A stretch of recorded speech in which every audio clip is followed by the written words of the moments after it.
DV live radio, आपकी आवाज। खबरें आज की। नमस्कार, मैं हूं समीर आत्मजमेश। कॉमेडियन कुणाल कामरा पर गरमाई सियासत, विपक्ष ने कानून व्यवस्था पर महाराष्ट्र सरकार को घेरा। देवेंद्र फडणवीस के मंत्री ने कामरा को दी धमकी। वो माफी नहीं मांगता है तो बाहर तो आएगा ना, कहाँ छुपेगा। सरकार तो रूप अपनाने का सब स्टेटमेंट आदरणीय मुख्यमंत्री महोदय जी ने किया है, शिवसेना अपना रूप बताएगी। बिहार में नीतीश राबड़ी के बीच फिर हुई नोकझोंक, राबड़ी पर भड़के नीतीश। ऐसे ही है, बाकी सबको ऐसे ही क्या क्या करते हैं। ऑस्कर विजेता डॉक्यूमेंट्री के फलस्तीनी डायरेक्टर को इस्राएली सुरक्षा बलों ने किया गिरफ्तार, मारपीट के आरोप। होंगी खेल की खबरें और विशेष रिपोर्ट भी, लेकिन पहले हेडलाइंस।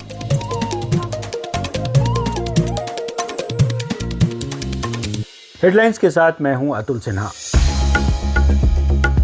लोकसभा से वित्त विधेयक 2025 पारित।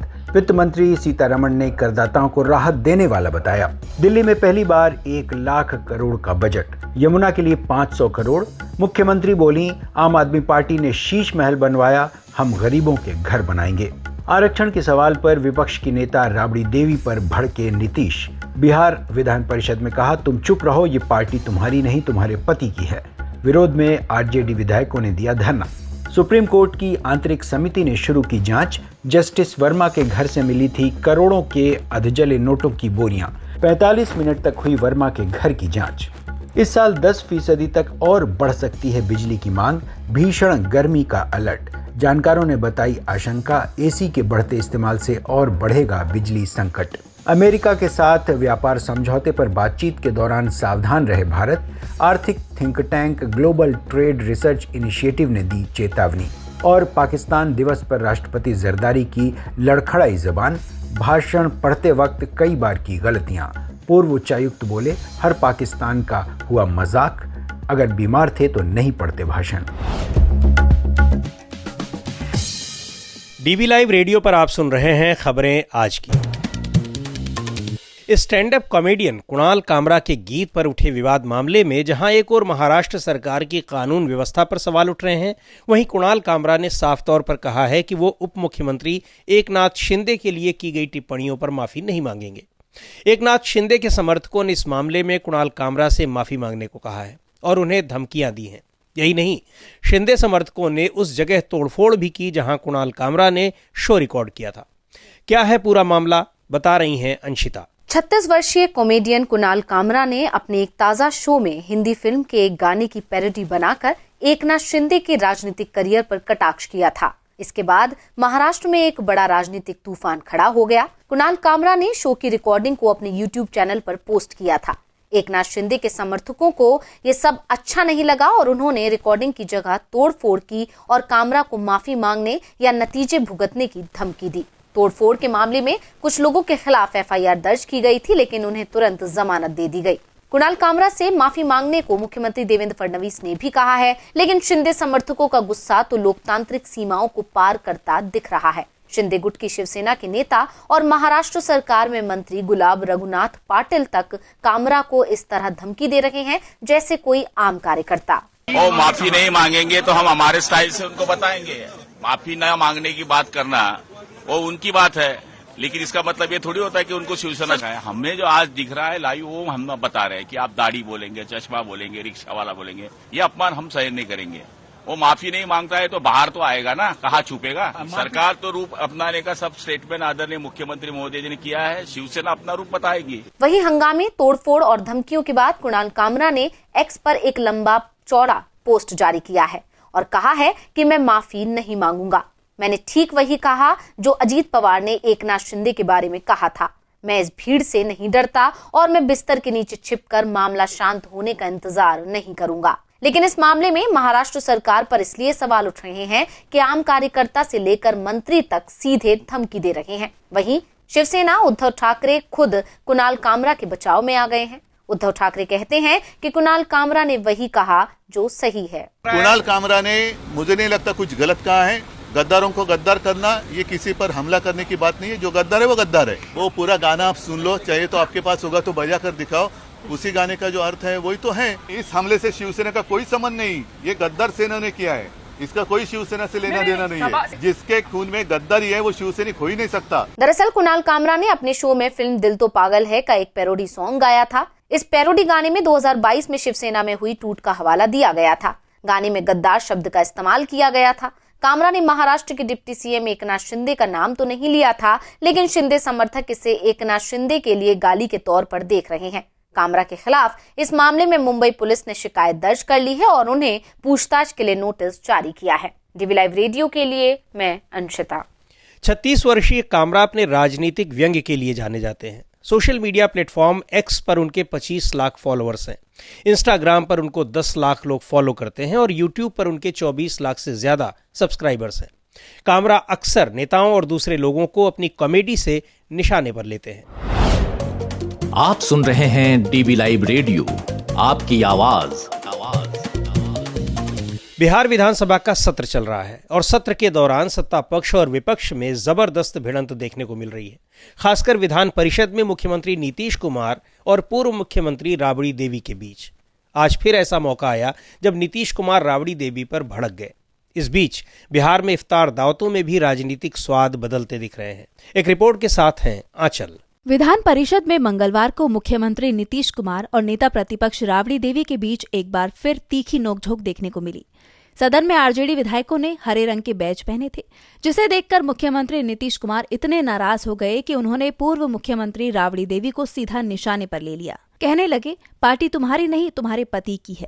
अकेला एगो इसी का है, इसके हस्बैंड करता है। अरे ये बेचारी को तो सही नहीं, गमछी लेके अरे जब उन्हें रिजेक्ट हुआ तो बनवा दिया, अपना टाइम में बेचारी का कोई मतलब है। दरअसल आरजेडी के एमएलसी हरे रंग के बैज लगाकर सदन में पहुंचे थे। इन बैजों पर लिखा था कि तेजस्वी सरकार ने पिछड़े वर्गों के लिए आरक्षण बढ़ाया था, लेकिन एनडीए सरकार आते ही उसे छीन लिया गया। ये बात मुख्यमंत्री नीतीश कुमार को रास नहीं आई, क्योंकि जब 2023 में आरक्षण बढ़ाने का फैसला लिया गया था तब मुख्यमंत्री तो नीतीश कुमार ही थे। सरकार भले ही इंडिया गठबंधन की थी, हालांकि बाद में पटना हाईकोर्ट ने इस आरक्षण व्यवस्था को खारिज कर दिया था। नीतीश कुमार ने इस पर कड़ा ऐतराज जताते हुए कहा कि ये तमाशा सिर्फ इसी पार्टी में हो सकता है। वहीं आरजेडी विधायकों ने सदन के बाहर इसके विरोध में नारेबाजी की और हरी टी शर्ट पहनकर प्रदर्शन किया। 65% आरक्षण को 9वीं अनुसूचित में शामिल करो। राबड़ी देवी का कहना था, माननीय नीतीश कुमार जी कामना से पास किए हैं, उन्हीं का मुद्दा लेकर हम लोग खा रहे हैं। कोर्ट से भी मिला हुआ है आरक्षण हम लोग के। अनुसूची में 65% शामिल करना, अनुसूचित जाति में शामिल करना है 65%, इसी के लिए हम लोग मांग कर रहे हैं। बिहार में आने वाले दिनों में विधानसभा चुनाव होने हैं। अभी रमजान चल रहा है और वहाँ इफ्तार दावतों का भी आयोजन चल रहा है। मुस्लिम संगठनों ने नीतीश की इफ्तार पार्टी के बाद चिराग पासवान की इफ्तार पार्टी का भी बहिष्कार किया है, लेकिन लालू यादव की इफ्तार पार्टी में शामिल हुए। हाँ, लालू यादव की इफ्तार पार्टी में उनके सहयोगी कांग्रेस पार्टी के नवनिर्वाचित प्रदेश अध्यक्ष राजेश कुमार की गैर मौजूदगी जरूर चर्चा में है। डीबी लाइव रेडियो के लिए मैं आंचल। डीबी लाइव रेडियो पर आप सुनते हैं देश दुनिया की ताजा तरीन खबरें और खबरों के बीच की खबरें यानी विश्लेषण भी। खबरों और विश्लेषण के अलावा यहाँ होती है साहित्य, कला, संस्कृति और विज्ञान से लेकर आर्थिक और खेल जगत की भी चर्चा। डीबी लाइव रेडियो पर आप सुन रहे हैं खबरें आज की। ऑस्कर विजेता documentary film No Other Land के फलस्तीनी को डायरेक्टर हमदान बल्लाल को इजरायली सुरक्षा बलों ने गिरफ्तार कर लिया है। गिरफ्तारी से पहले इजरायली सेटलर्स ने उनकी पिटाई की और उन्हें घायल कर दिया था। जब उन्हें इलाज के लिए ले जाया जाने लगा तो उसी दौरान इजराइल पुलिस ने बल्लाल को गिरफ्तार कर लिया। Hamdan Ballal No Other Land documentary film के 4 सह निर्देशकों में से एक हैं। और जानकारी के साथ हैं सर्वमित्रा। मानवाधिकार कार्यकर्ताओं के मुताबिक सोमवार को वेस्ट बैंक इलाके के एक गांव में पहले हमदान बल्लाल पर हमला किया गया। हमदान बल्लाल इसी गांव के रहने वाले हैं। वेस्ट बैंक में रह रहे इजरायली लोगों ने उनके घर को घेर लिया और उन पर हमला किया गया। उन्हें जमकर पीटा गया और गंभीर हालत में जब उन्हें एम्बुलेंस से अस्पताल ले जाया जा रहा था, उसी दौरान इजरायली सैनिकों ने उन्हें गिरफ्तार कर लिया। इजराइल ने इस दावे का तो खंडन किया है, लेकिन गिरफ्तारी से इनकार नहीं किया है। है। इजराइल डिफेंस फोर्स IDF ने बल्लाल का बिना नाम लिए कहा कि 3 फिलिस्तीनियों और 1 इजरायली व्यक्ति को इसलिए हिरासत में लिया गया है क्योंकि ये लोग सुरक्षा बलों पर पत्थर फेंक रहे थे। लेकिन उस इलाके में काम कर रहे कुछ यहूदी अमेरिकन कार्यकर्ताओं का कहना है कि करीब 1 दर्जन नकाबपोश लोगों ने शाम 6 बजे के करीब सुस्सिया गांव पर हमला किया था। कार्यकर्ताओं के मुताबिक वे लोग इस घटना को रिकॉर्ड करने के लिए वहां गए थे, लेकिन इजरायली सेटलर्स ने उनकी कारों की खिड़कियां तोड़ दी, उन्हें मुक्के मारे और डंडों से पीटा।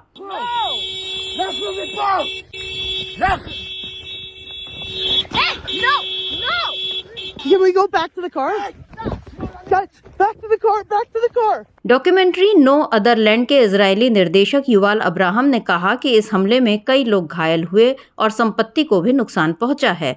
उनके मुताबिक बल्लाल के सिर और पैर में चोटें आई हैं और हमले के बाद उनका कुछ पता नहीं चल रहा है। नो अदर लैंड फिल्म का निर्माण संयुक्त रूप से इजराइल और फिलिस्तीन के निर्देशकों ने किया है।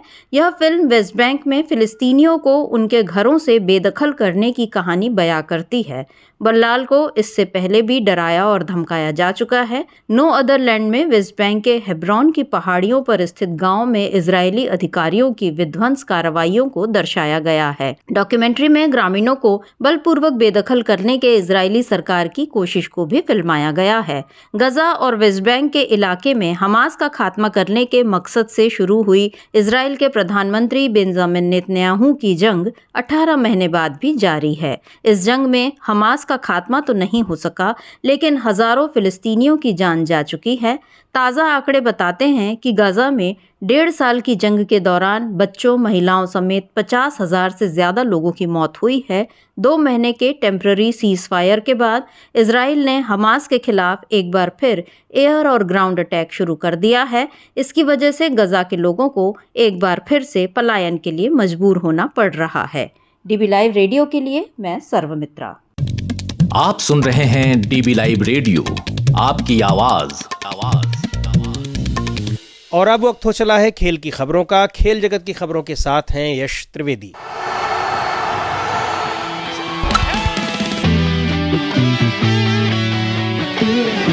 IPL 2025 के रोमांचक मुकाबले में सोमवार को दिल्ली कैपिटल्स ने लखनऊ सुपर जायंट्स को हराकर 210 रनों का विशाल लक्ष्य चेस कर लिया। यह दिल्ली के लिए दूसरा मौका था जब उसने 200 से ज्यादा रनों का पीछा करते हुए जीत हासिल की। विशाखापत्तनम के doctor YS Rajasekhara Reddy cricket stadium में खेले गए इस मैच में लखनऊ ने पहले बल्लेबाजी करते हुए 8 विकेट गंवाकर 209 रनों का बड़ा स्कोर खड़ा किया। जवाब में दिल्ली ने आशुतोष शर्मा की नाबाद 66 रनों की धमाकेदार पारी और अक्षर पटेल के 22 रनों के योगदान से 19.3 ओवर में 9 विकेट गंवाकर 211 रन बनाते हुए 1 विकेट से जीत दर्ज की। यह मुकाबला आखिरी ओवर तक रोमांच से भरा रहा। IPL के इतिहास में 200 से ज्यादा रनों का लक्ष्य चेस करना कोई आसान काम नहीं है और इस मामले में पंजाब किंग्स सबसे आगे है। इस टीम ने 6 बार ये कारनामा किया है, लेकिन इसके बावजूद वो कभी खिताब नहीं जीत सकी। पंजाब ने केवल एक बार 2014 में फाइनल में जगह बनाई थी, जहां उसे कोलकाता नाइट राइडर्स के हाथों हार का सामना करना पड़ा था। पंजाब के बाद मुंबई इंडियंस का नाम आता है, जिसने 4 बार ये उपलब्धि हासिल की है। मुंबई इंडियंस लीग की सबसे सफल टीम है, जिसने 5 बार खिताब अपने नाम किया है। वहीं दूसरी सबसे सफल टीम चेन्नई सुपर किंग्स ने 3 बार 200 से ज्यादा रनों का लक्ष्य चेस किया है। Rajasthan Royals, Lucknow super giants और सनराइजर्स हैदराबाद भी 3-3 बार ये कमाल कर चुके हैं। 200 से ज्यादा रनों के स्कोर को डिफेंड करने में चेन्नई सुपर किंग्स का रिकॉर्ड सबसे शानदार है। इस टीम ने 21 बार इस स्कोर को सफलतापूर्वक बचाया है। रॉयल चैलेंजर्स बेंगलुरु 18 बार, सनराइजर्स हैदराबाद 15 बार, मुंबई इंडियंस 14 बार और दिल्ली कैपिटल्स 13 बार ये काम कर चुके हैं। हालांकि इस मैच से पहले दिल्ली और मुंबई कभी भी 200 प्लस रनों का लक्ष्य चेस नहीं कर पाई थी। दिल्ली के लिए ये जीत ऐतिहासिक रही, क्योंकि उसने पहली बार ऐसा लक्ष्य हासिल किया। इस मैच में एक और दिलचस्प पहलू ऋषभ पंत की कप्तानी से जुड़ा हुआ है। पंत जब दिल्ली कैपिटल्स के कप्तान थे, तब उनकी टीम 200 प्लस रन बनाकर कभी नहीं हारी थी, लेकिन इस बार लखनऊ सुपर जायंट्स के कप्तान के तौर पर उनके नेतृत्व में ये रिकॉर्ड टूट गया। पहली बार पंत की कप्तानी वाली टीम 200 से अधिक रन बनाकर हार गई। इस हार ने लखनऊ के लिए सीजन की शुरुआत को कड़वा बना दिया, जबकि दिल्ली ने शानदार अंदाज में अपनी पहली जीत दर्ज की। ये मुकाबला IPL 2025 के रोमांचक सफर की एक मजबूत शुरुआत का संकेत देता है। यश त्रिवेदी, DB लाइव रेडियो। और अब आज की खास रिपोर्ट। पत्रकारिता का स्तर आज बेशक गिरता जा रहा है। नई पीढ़ी के लिए पत्रकारिता के मायने बदल गए हों, लेकिन आज भी हिंदी पत्रकारिता के इतिहास की जब बात होती है, गणेश शंकर विद्यार्थी की मिसाल दी जाती है। देश में लगातार बढ़ रहे नफरत के माहौल और इसी में रची बसी पत्रकारिता के इस दौर में गणेश शंकर विद्यार्थी को याद किया जाना इसलिए भी जरूरी है कि 1931 के कानपुर दंगों के दौरान पत्रकार और एक्टिविस्ट गणेश शंकर विद्यार्थी ने दंगा रोकने और हिंदू मुस्लिम परिवारों को बचाने की पूरी कोशिश की। लेकिन आज ही के दिन यानी 25 मार्च को दंगाइयों ने इस निर्भीक पत्रकार की जान ले ली। गणेश शंकर विद्यार्थी को याद कर रहे हैं हमारे साथी अतुल सिन्हा। मौजूदा दौर में पत्रकारिता का स्वरूप बेशक सत्ता परस्त हो गया हो और पत्रकारों को मौका परस्त कहा जाने लगा हो, लेकिन एक दौर वह भी था जब पत्रकारिता के अपने आदर्श थे, राजनीतिक और सामाजिक प्रतिबद्धता थी। वो दौर था गणेश शंकर विद्यार्थी जैसे पत्रकारों का। आज भी जब पत्रकारिता के इतिहास की बात आती है तो बाबूराव विष्णु पराड़कर और गणेश शंकर विद्यार्थी का नाम ही प्रमुखता से लिया जाता है। बनारस में 1883 में पैदा हुए पराड़कर जी गणेश शंकर विद्यार्थी से 7 साल बड़े थे और 1906 में हिंदी बंगवासी के संपादक होकर कलकत्ता चले गए थे, जबकि गणेश शंकर विद्यार्थी 26 अक्टूबर 1890 को इलाहाबाद में पैदा हुए। शुरुआती पढ़ाई विदिशा में की, 1907 में मैट्रिक की परीक्षा पास की, फिर लिखने पढ़ने लगे। आर्थिक हालत ठीक नहीं थी, इसलिए आगे की पढ़ाई नहीं कर सके, लेकिन स्कूली दिनों में ही उनकी दिलचस्पी लिखने में थी। तमाम पत्र पत्रिकाएं और पुस्तकें पढ़ते और देश के हालात को गंभीरता से महसूस करते। मैट्रिक करने के बाद वे कानपुर चले गए, वहीं पहले एक क्लर्क की नौकरी की, फिर एक हाई स्कूल में पढ़ाने लगे। हिंदी, संस्कृत और उर्दू पर उनकी गहरी पकड़ थी। पत्रकारिता का जुनून ऐसा कि टीचर रहते हुए हिंदी और उर्दू की उस दौर की मशहूर पत्रिकाओं कर्मयोगी और स्वराज के वे एजेंट बन गए, फिर इनमें लिखने लगे। उन दिनों पंडित महावीर प्रसाद द्विवेदी हिंदी पत्रकारिता के पुरोधा माने जाते थे और सरस्वती नाम की प्रसिद्ध पत्रिका निकालते थे। द्विवेदी जी ने 1911 में गणेश शंकर विद्यार्थी को सरस्वती में उपसंपादक बनाना चाहा, लेकिन राजनीतिक और समसामयिक मामलों में दिलचस्पी होने की वजह से विद्यार्थी जी ने खुद को अभ्युदय नाम की राजनीतिक पत्रिका के साथ जोड़ा। हालांकि कानपुर में रहकर उन्होंने राजनीतिक पत्रकारिता की वह मिसाल पेश की जिससे अंग्रेजी हुकूमत हिल गई। प्रताप नाम की क्रांतिकारी पत्रिका उन्होंने शुरू की और कानपुर के मजदूरों के हक की आवाज उठाई। उनके लेख के विषय आमतौर पर गरीब, किसान, मजदूर और दलित शोषित वर्ग के लोग होते थे। सांप्रदायिकता के खिलाफ उन्होंने न सिर्फ खुलकर लिखा बल्कि जमीनी स्तर पर इसका विरोध भी किया। 5 बार उन्हें जेल में डाला गया। गांधी जी से वे प्रभावित थे, लेकिन भगत सिंह और चंद्रशेखर आजाद से भी उनकी दोस्ती थी। कांग्रेस के साथ वे सक्रिय तौर पर जुड़े रहे और 1925 में सरोजिनी नायडू के नेतृत्व में कानपुर में हुए कांग्रेस अधिवेशन में उन्होंने बढ़ चढ़कर हिस्सा लिया। स्वराज पार्टी का गठन किया, चुनाव लड़े और 1929 तक यूपी विधान परिषद के सदस्य भी रहे। इसी बीच 1928 में उन्होंने मजदूर सभा बनाई। इसके साथ साथ उनका लेखन जारी रहा। 1929 में उन्हें फिर जेल भेजा गया। गांधी इरविन समझौते के बाद 1931 में उनकी रिहाई हुई। 1931 में ही कानपुर में हुए सांप्रदायिक दंगों में विद्यार्थी जी ने दोनों समुदायों के लोगों को बचाने के लिए अपने जान की बाजी लगा दी। दंगा रोकने की पूरी कोशिश की, कई मुस्लिम परिवारों को बचाया और हिंदुओं को भी हिंसक भीड़ से बचाने की पूरी कोशिश की। लेकिन आज ही के दिन यानी 25 मार्च को इसी हिंसक भीड़ ने अपने देश के इस महान क्रांतिकारी पत्रकार की बेरहमी से हत्या कर दी। उनके कई निबंध और साहित्य के साथ पत्रकारिता के रिश्तों पर उनका चिंतन आज के संदर्भ में पढ़ा जा सकता है। विद्यार्थी जी ने यह मिसाल कायम की कि पत्रकारिता केवल कलम से नहीं की जानी चाहिए, इसके साथ ही एक पत्रकार को एक एक्टिविस्ट की तरह भी काम करने की जरूरत है। बेशक आज के दौर में जब पत्रकारिता का स्तर लगातार नीचे गिर रहा है और यह विकृत चरित्र के लिए बदनाम हो रही है, गणेश शंकर विद्यार्थी को याद किया जाना आज बेहद जरूरी है।